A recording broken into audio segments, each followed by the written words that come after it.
दोस्तों, प्रणाम। मैं सुमन गुप्ता अपने यूट्यूब चैनल पर आप सभी का स्वागत करती हूँ। बहुत ही प्यारा बैठका गीत लाए हूँ। जब समधी दामाद आते हैं, खाते हैं, गारी बैठक गीत गाया जाता है, वही गीत है। आप सब सुनिएगा, कैसे लगे कमेंट बॉक्स में ज़रूर बताइएगा और फुल वॉच करके आप सब सुनिएगा।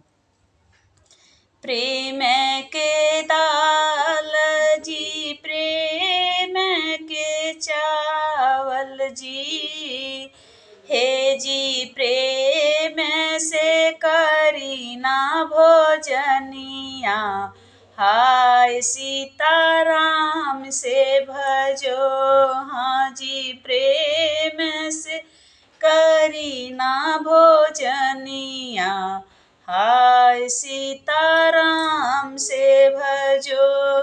प्रेम के समाधि हो, प्रेम के समाधि हो, प्रेम के समाधि हो, प्रेम के समाधि हो, हे जी प्रेमा से करी ना मिलनिया, हाय सीताराम से भजो, हाँ जी प्रेम से करी ना मिलनिया, हाय सीताराम से भजो।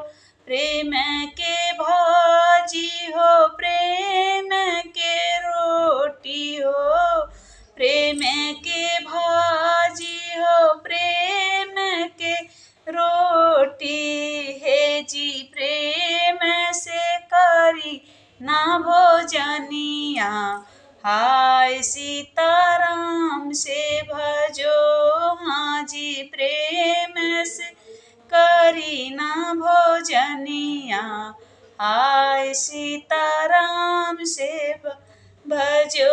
प्रेम के दुल्हा हो, प्रेम के दुल्हन हो, प्रेम के दुल्हा हो, प्रेम के दुल्हन हो, हे जी प्रेमा से करी ना मिलनिया, हाय सीताराम से भजो, हाँ जी प्रेम से करी ना मिलनिया, हाय सीताराम से भजो। प्लीज़ सिस्टर लोग, यह गाना कैसे लगा कमेंट बॉक्स में ज़रूर बताइएगा।